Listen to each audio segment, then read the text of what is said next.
Welcome to Whitetail Rendezvous Podcast. This is Bruce Hutchin, host and executive producer. Each week you will hear tips, techniques, strategies, and personal stories from some of the best and funniest whitetail hunters in North America. Hope you enjoyed today's episode. If you do, tell. Hey folks, we got a new sponsor. It's called Buckwild Coffee. What's so special about Buckwild Coffee? Well, a gazillion people go to Starbucks every day and drink coffee. Well, why shouldn't Buckwild Coffee offer you light, medium, or dark roast with free shipping? All you have to do is go to whitetailrendezvous.com, go to shop, and order your coffee, and I'll ship it out for free. Hey, thanks so much for visiting Buckwild Coffee. The best brew in the West, the best brew around the campfire, the best brew in the hunting shack, the best brew anywhere. Buckwild Coffee. Get yours today. Tell a friend on social media. If not, tell me and I'll make it better. Thanks for listening, folks. Next up on Whitetail Rendezvous is John O'Brien from Grandpa Ray Outdoors.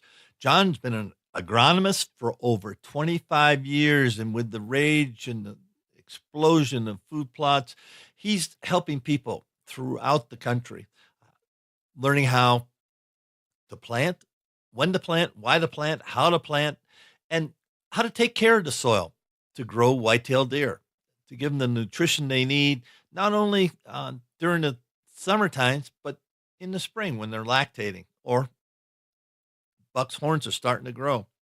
It's a year-round business, folks, and it's a year-round endeavor for each one of you. Sit back, relax, enjoy John O'Brien from Grandpa Ray Outdoors. Good morning, folks. This is Bruce Hutchin, your host and executive producer of Whitetail Rendezvous. Hey, we're heading out to the Madison, Wisconsin area, which I'll be there in a couple of weeks.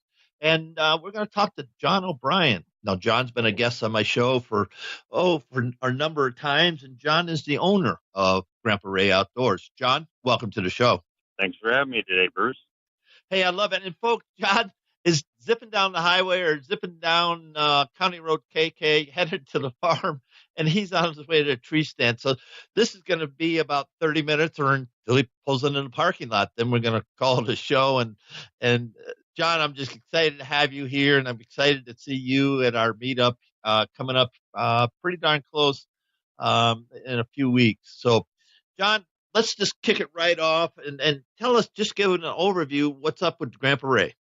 Yeah, Grandpa Ray Outdoors, we started a few years ago to try to educate the public, also raise money for other worthy causes, and basically just trying to get people to do a little better and think a little bit differently with their food plots and their wildlife management programs.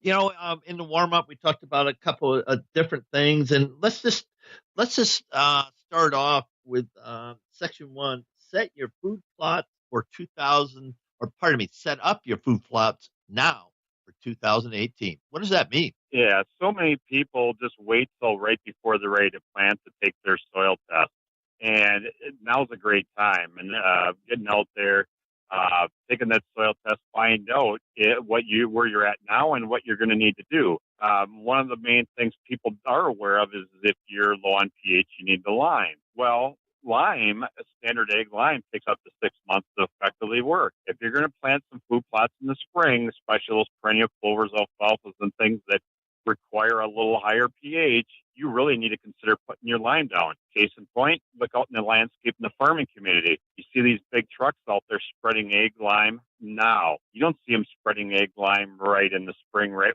a couple days before these farmers are planting. So get a soil test now. If you haven't had a recent test, let's get our lime out there, this fall or right after hunting season. And another thing that I want to add as part of the equation that I strive to educate people on, you might have a great looking perennial plot, clover, alfalfa plot out there now that you're looking over as you're hunting, but you need to winterize it. Just like with your lawn, you need to winterize those food plots. And what I mean by winterizing is one of the biggest things you need to do is get potassium out there in a generic standard little rule of thumb I usually tell my clients is about 200 pounds of a straight potassium in the fall to help your perennial clovers persist through the winter. Because who wants to have to replant your clovers, right? You got that right. So those are a couple little tips that I do. Get the soil test, get lime down if need, winterize your food plots. But then actually one last little thing I should probably bring up is when you're out there in that stand, you're looking over these plots, do you see problem areas? You might have some great areas in the field, maybe some areas that don't look as good, maybe look yellow, whatever. Maybe flag them off, put stakes out there. And if you do have to soil sample, focus on those. Don't eliminate those areas because who has a field that's completely even? You rarely see it. So focus on scouting your field to help yourself in the future. John, we got the rep coming up in just a few weeks, and guys, I'm too busy. I'm hunting. I got to get my stand at Ergo, just like you are this morning. So, how do I do this? How do I carve out the time? Because I know that buck's going to come past my stand if I'm not sitting in it. How do I carve that out? Yeah, and there's so much technology out there too that you can do. And so, for example, in a little while here, I'll be sitting in a tree overlooking the field, and of course, when you're out in that area, you don't want to be over hunting that area. But when you're out in that tree, I mean, your eyes will tell you a lot. The deer will tell you a lot. If deer continually focus on eating forages in one area, it's probably because your soil's healthier there. Your forages are doing better there. They're more palatable. But, beyond that, too, there's also technologies. I'm not telling you to do this as you're actually supposed to be focusing on the hunting, but there's apps like farmlogs.com where you can, when you get back in after that hunt, you can look back and see your problem spots in your field from satellite imagery. That's something you can do. Maybe it's a rainy day. You can't get out and hunt. You're like, God, I should be hunting. Use technology. You can see what's happening out there in the real app. Your field, and I'm going to throw that out there again. It's farmlogs.com. It's a site I use, a great little tool. The other thing some of my friends have used is they take pictures of where they see does and fawns the majority of time on their fields. And they go, exactly what you just said. But once you figure that out, you go, okay, when everything settles down or, whatever, I'm going to go in there and do X, Y, and Z to find out, is there a lot of water? Is the pH balance spot on? Did I overseed, underseed? What's going on? But if you take pictures, folks, of where you're seeing most of the deer activity, deer feeding, then that's going to give you some, insight exactly what John's saying. Your thoughts, John? Yeah, and there's also other little tools too. Like I have a refractometer, and for those of you guys that don't know what a refractometer is, it's actually a tool that you can use even in the wine industry and in any, but for the food plot community, you'll actually take a little sample of a forage. You're going to measure its sugar content. So again, deer like us have sweet tooth, and what tends to be healthier is going to be sweeter. And so, if you've got a strip, you're like of one mix, and you're like, God, the deer just don't seem to be eating it. And you get another area, like, these deer are really concentrating in this area. You want to learn? It's not an expensive tool, and you can find out for yourself, a little bit of science behind why are the deer, eating what they are when they are. So that's another tool. And for me, again, like you brought up the taking pictures, I take a lot of pictures when I'm in the stand. And the naked eye, I mean, you see what you see, but when you actually go back and look at some of these pictures you take, you get a little bit different perspective, with the different colorings and shadings and that you just don't notice instantly from a visual perspective from your stand. So, there's just a lot of tools that you can use that don't cost much money or no money. Okay, let's recap this first section, because I want to stay on task so I can get you in the tree stand pretty quick. So let's just recap what you said in the last 10 minutes. Yeah. So the sum up, in the fall is look at what your eyes are telling you, what the deer are telling you. The deer do not lie. Think ahead. Don't just think about the now. What do you need to do to have success, in the future? And again, soil test, get your potassiums out there in the fall. And if you need the lime, let's get it out there yet this fall. And if you don't want to be in some of these fields during hunting season, not a big deal. You can get them out there. It could be, middle of December or early January, but get your lime out as much in advance as you can before planting next spring. These things that many overlook. And then the refractometer and then the farm log? Yeah, refractometer again, Google it. It's a nice little tool that will cost you about $45 to measure sugar content of anything you plant. And again, farmlogs.com. It's a great site. That you could spend a little money, or you could also use the free edition. And it basically gives you digital satellite imagery that shows your good spots in your field or your weak spots out there. And again, it helps you scout that field from using technology. Thanks for that, John. And we're going to move right into the most, in my opinion, not my opinion, folks, but the most critical time of year to put your food plot to work, and that's the springtime. Why? Because the does are lactating and the bucks are starting to grow their horns, and the cycle begins again. So, John, let's talk about that. Let's wade in and give us some thoughts of how best we can all look to the spring and make sure we get the right food in the ground. Yeah, and so the industry and so many people focus on food plotting as like an attractant, focusing on the fall to kill that nice deer. But for those that want to do better, for those that are trying to grow healthier does, bigger fawns, put extra inches on that buck, again, it starts in the fall with working on your soil. It starts by having healthier forages that are more nutritious on protein, energy, mineral content. When those does are dropping the fawns, when those bucks are growing their antlers. And in the industry, there's so many people that focus on winter wheat, winter rye. Time and a place for it. It grows fast in the spring, but is it truly top end nutrition, or is it ground cover? The one thing I bring up to people is rye can be great, but it might be great for a week. And then within a week or two, 10 days, if the weather's really warm with a lot of moisture, the proteins will plunge, the mineral contents will plunge. Yeah, you'll get a lot of growth, but are you offering nutrition? And if you really pay attention, these deer will shut down on that once it doesn't become desirable. So what do you want to do? You could be frost seeding perennial plots. You could be overseeding and thickening in your existing clover plots, having perennials planted early. Another little thing that I talk about with people too is you might be a new food plotter. You might have a new area. Let's plant a fast growing, it could even be a blend of annual clovers that are high in protein, fast growing, really nutritious. One other thing that I have a lot of clients doing, planting things like a soil builder mix that is not just great for nutrition, but it also will grow fast, suppress weeds, fixate nitrogen. And of course, if your buddy runs a local fertilizer plant, again, you're just not going to have to spend so much money, for your fall fertilization. If you are, fixating nitrogen naturally. So focusing on spring, getting ground covered with great nutrition, but also great agronomics, which help you not just in the now, but in the future. And that's what nutrition is. It all starts in the spring. And in my opinion, not enough emphasis in the industry is focused on those essential areas and times there.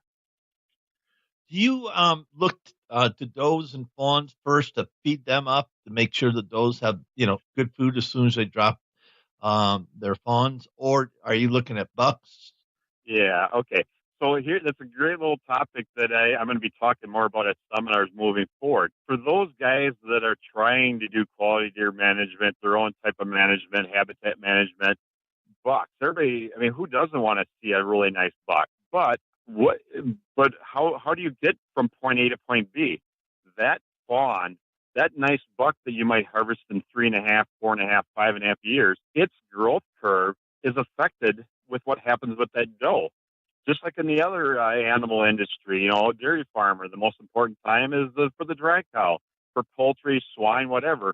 People overlook that most critical time, is once, that doe drops that fawn. If that doe lactates heavier, how does that affect the growth of the fawn? If that fawn goes into the winter in better condition, and if there's great nutrition, 365 days on that property, how does that affect the year one? How does it affect the year two and moving forward? And so the most important thing is that doe, which indirectly affects the fawn, which indirectly, has a factor. I mean, you don't grow a big buck, in 30 days. You don't grow a big buck in 60 days. And again, I don't get why there isn't more emphasis on, having top end nutrition that'll help a doe lactate heavier at that point in time.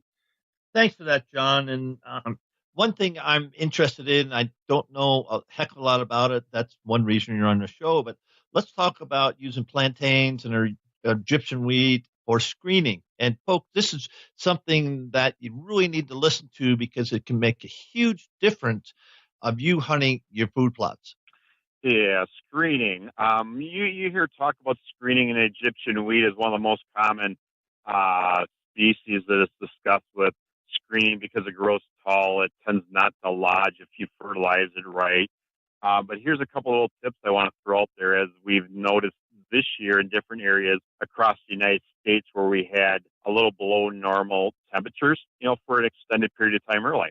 Most of these screening products are warm season forages. They need heat. They don't germ well. They don't grow well when your soils are only 55, 60 degrees. If you happen to get a late frost, it will kill them off. So you want to wait till the ground is about 65 degrees to plant them. Fertilizing correctly to keep them standing. So many people focus on nitrogen, but you want to also, you keep hearing me bring up potassium a lot. We also want to be using more potassium than the people typically do on their screening products. Generic recommendation. I tend to use about 100, and of course, it goes back to the disclaimer. Take a soil test. We'll give you recommendations based on your situation, but I like using a lot of like a triple 18 fertilizer. Could be 100 pounds per acre being enough. Some cases 150 pounds an acre. But we want to fertilize these screenings so that they don't just grow tall, which is a big benefit of using the nitrogen, but they also stand, they don't lodge, they don't tip over. Another part I want to talk about is so many people just use Egyptian wheat. What I use is a blend of Egyptian wheat, another forage sorghum that doesn't lodge, along with pearl millet, which grows 7 feet tall and tends not to tip over, as well as WGF grain sorghum, which only grows 3 to 4 feet tall. But I tell people, look at it as like a building. If you build a house, do you just use 10-foot beams that run straight up and down 10 feet tall, and then with the cross pieces and that? And the answer is no, because a big wind will blow it down. So we want to build your screenings like you're building a house. And that's what I tend to do by using 4 different species for screening.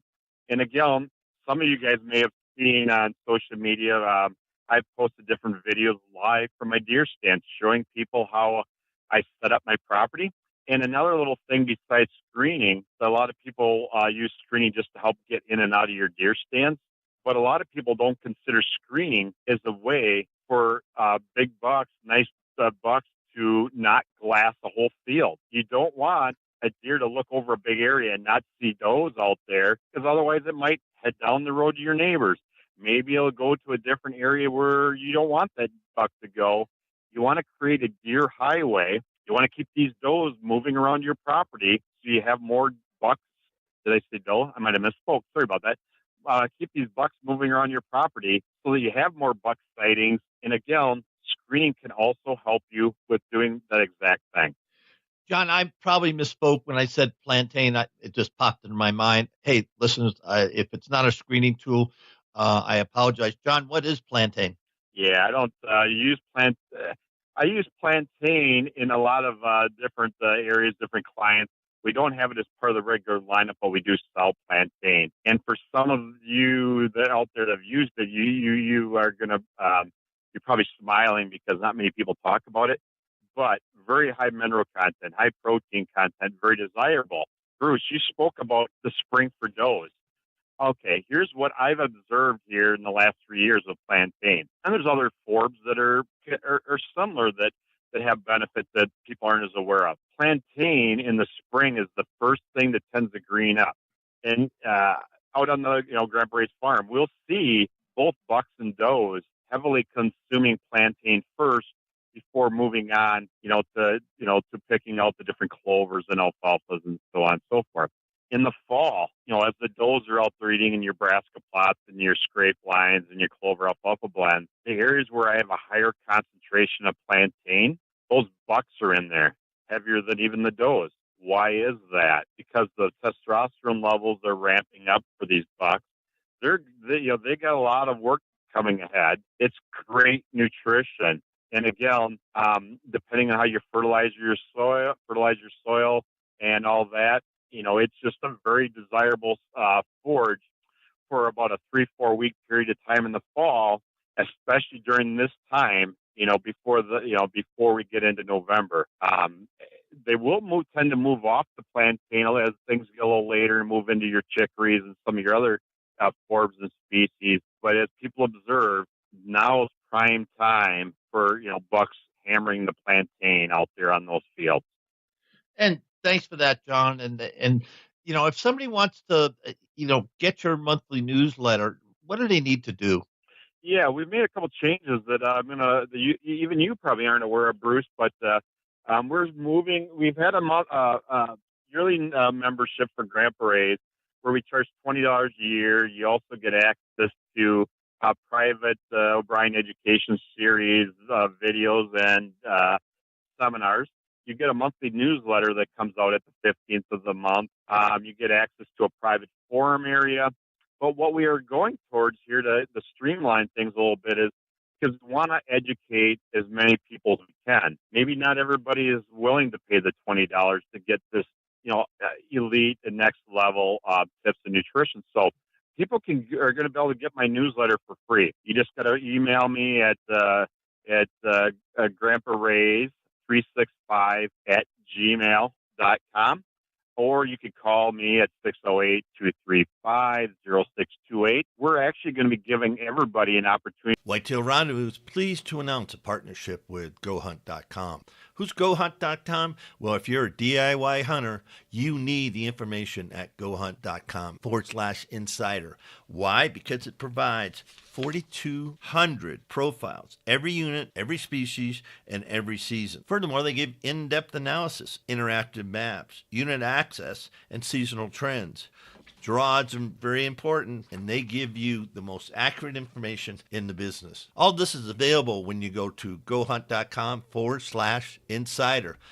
Make sure you use promo code WR when you join Insider. You'll get a $50 gift card for GoHunt.com Gear Shop. All in all, if you're hunting out west in 2018, GoHunt.com Insider is where you need to be to get all the research information. When you use promo code WR, Whitetail Rendezvous receives a small commission from GoHunt.com. The monthly newsletter for free.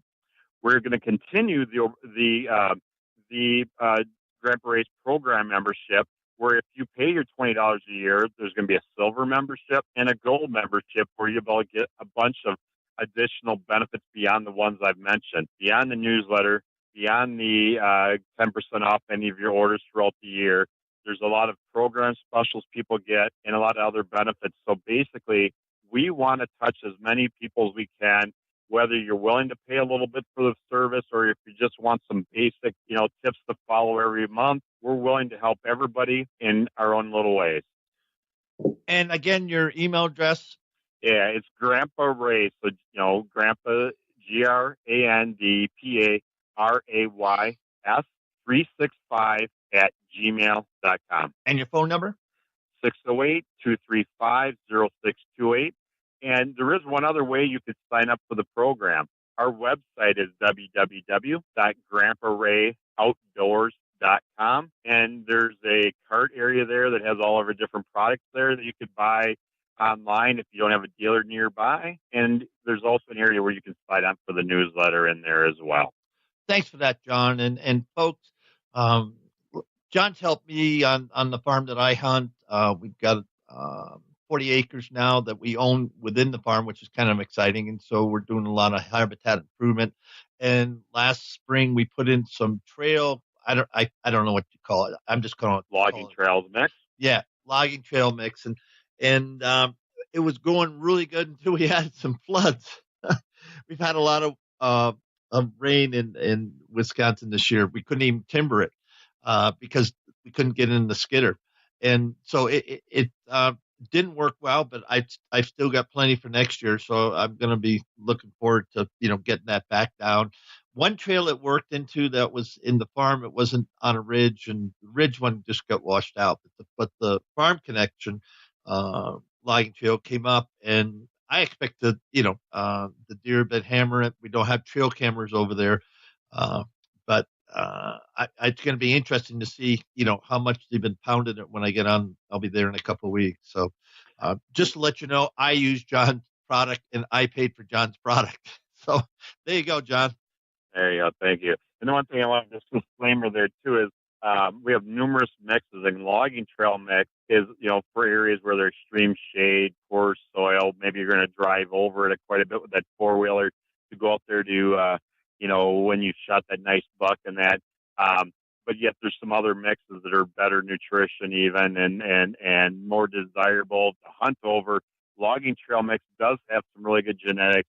There's things there that the deer will eat, but then again, it's also set up for, if you can't get that to grow, you're going to have a hard time getting anything to grow. And it's a dual purpose product, So it's not just nutrition, it's to keep things growing in those areas that are typically hard to get anything to grow. Yeah, and high shade, folks. Climax canopy, and it just blocks out the sun, and it's always wet, or moist. And that's why John said, try this, see how it works, and so far so good. Yeah, and that's the one thing with Grand Prix is we got, I don't know where we're at right now, maybe 16 different food plot blends, and there's a time and a place for everything, And again, my little thing I bring up to people is no matter how fresh, no matter how good our seed is, it's still up to you to do better, to know how to do better, to know how to do the basic steps to have success with whatever you plant. There's no silver bullet in the industry. It's like, you can have a great mix and turn it into a poor situation. You can have a cheaper mix and be a great food plotter and do everything right and still make it turn out to look really nice. But again, there's a difference between nutrition and attraction and also ground cover. Because you could have a food plot that looks really nice, but if the deer don't eat it, what good is it? So, and so just going back one more time, that's why you haven't heard me talk about soil much today, Bruce, but that's where it all starts. And again, everybody focuses on what they see above the ground. But the most important thing with any of your seed plantings is what you plant it into, because Mother Nature always comes into play, and it's not magic. It might sound boring to some people, but again, learn more about the soil, do a better job with your fertilization, and that's my advice of the day. And I'll say this: if you're not going to your local ag co-op or ag extension and getting materials and talking to people, take somebody that running the ag extension or the co-op, to breakfast, lunch. It doesn't matter. Spend time with these guys because they see everything, and they're working with farmers that, like our farm, it's the third generation is now running the farm, so they kind of sort of know. But here we are, 3, 4, 5 years into this food plot explosion. Some might say a little longer, but where we come from, about 5 years, just an explosion. And because of that, you're accountable for your own land. John's not going to, as he said, he's not a silver bullet. He'll tell you, but you're going to put all the labor in. You're going to put the work in. And if you screwed up, you just blew $100 or more money. And if you just say, "Oh, this was good enough," it isn't. And so, spend some time this winter talking to the co-op guy, talking to the ag extension guy, and saying, this didn't work out so well. And guess what he's going to say? Okay, what's your soil test? Well, on this field it was this, but I didn't do the other field. And what was the difference? And all of a sudden you're going to say, "Oh, I got lazy." And I'm not saying any of you guys or gals are lazy, but you got to pay attention to it. You've got to know the seasons, just like the farmers. They know when they got to fertilize. They know when they got to disc. They know when they got to do all the stuff. Harvesting's easy. Getting a tractor and harvest. I mean, that's pretty easy. But sometimes it's the hardest part of the whole thing with food plots is waiting. Well, good point you made there, Bruce. Yeah, I mean, patience is, there's so many people that want to see it as a success. The one thing that I do bring up a lot is the farming community. Most people that they buy seed from are agronomists, specialists, and they recommend the best thing for your own situation. The wildlife industry typically is, hey, here's our bag of seed, buy it. It worked for your neighbor, it worked for a celebrity, it worked for Joe Smith. My point is, yes, you could get lucky, you could have success, but you're gambling. How about work with somebody? You know what? I can't work with everybody, but there's a lot of really smart people out there. There's people that they have done this for a living. They do it for a living, 24/7, 365 days a year. Find these guys, whether it be a crop advisor, whatever kind of wildlife consultant. But yet there's a lot of companies that guys don't do this for a living. They don't have much agronomy background. They put together a seed blend. They sell it to you. You have a problem, you call them. Will they give you an answer? Give you an honest answer based on science. That's my challenge to people. You don't buy it. You don't work with me. Buy from somebody that when things go right, great. But if things go wrong, work with somebody that can help you get them going back in the right direction, because that's what farmers do nowadays. Mother Nature will come into play, like you mentioned, Bruce. You had flooding, and you could have drought, you could have heat. Whatever happens, let's get answers. Let's get things going the right way when things go wrong, because things will happen. It's inevitable, as we've been seeing across the United States this year. And one thing I'd like to say, you can go to big box stores and buy XYZ, and and there's a personality on the front of the bag. Okay, fine, I get that. That's marketing. But you're buying 25 pounds of seed, not, because you got coatings and you got fillers. And if you go down, you may be, and John, correct me, you may be getting someplace south of 20 pounds of seed, but you're paying the full $25 price. And see, that's the other thing. You've got to understand what the heck you're buying, because you don't go to a big box store unless you've done all your homework. You look at the tag and you say, okay, I want this, protein content, all these other things. It's right on the tag, but you've already done your homework and said, okay, I'll go to a big box store and this is what I'm looking for. I get it written down or on my smartphone. And I go, okay, if it doesn't have this, this, and this, I'm not going to buy it. Plus, cost compare. If you put 5 of those bags, 4 of those bags, that's 100 pounds times X. That's a couple bucks. Where you can go to somebody like John, and I'm thinking, what the heck's Robbie's name? Arrowseed. He's out in Nebraska. Really good guy. I've spent some time with him in hunt camp. Just a good guy. And he, like John, he understands the process. And he's the one that talked to me about coating. Why you have coating? Because you're drilling it. Farmers are drilling the seed. And so it helps it slip through the nozzle where it drills it in. That's why they have coating. But it takes away from the weight. Well, coating, how much is that? Well, when you're doing 100-pound bags, it might be a couple percentage points. And then the fillers. So, folks, all we're saying here today is I didn't know nothing about this till I kind of saddled up with John a couple of years ago, and he's teaching me every single month about it. And then I have different people on the show that are in the business. And what happens is you start to learn, and learning makes you better. And if you get better, guess what happens to your deer herd? They get better. John?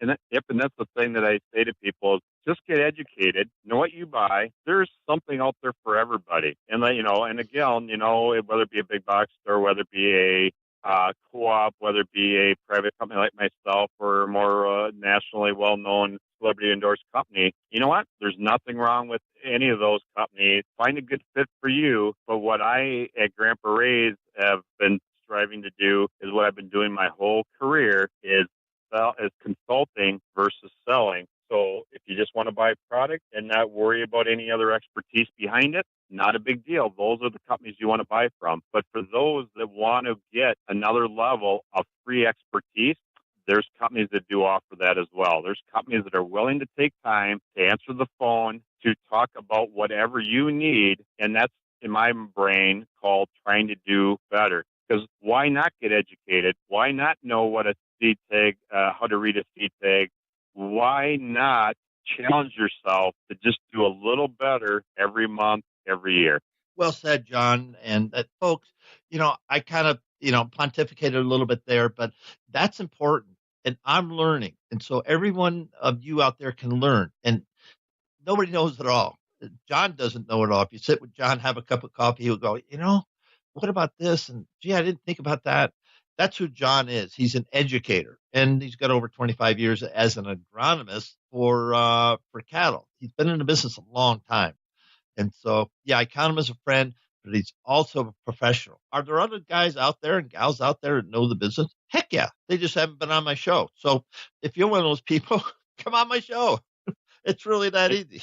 And I'd strongly recommend them to go to Bruce, because the great little thing you said is it's great to have different opinions. And that's why I surround myself with a lot of other experts in the industry and that's why I also do my education plots and our test plots around the United States. Is if you think you know it all and you think you have all the answers, that's a disservice to your client base. I always say, even though I've been in this for a long time, I don't know what I don't know, but I'm sure as heck going to find out. And that's why I love every day I step into my education plot. I'm always learning something new that I can help convey to my client base. Well said. We're going to wrap up the show with something that John and I start off our conversation in the warm up, and that's the joy he is getting from the first time hunter when he gets the picture, the grip and grin of a young man, a young woman that's sitting on one of his food plots, and they put their first doe down. They put their first buck down.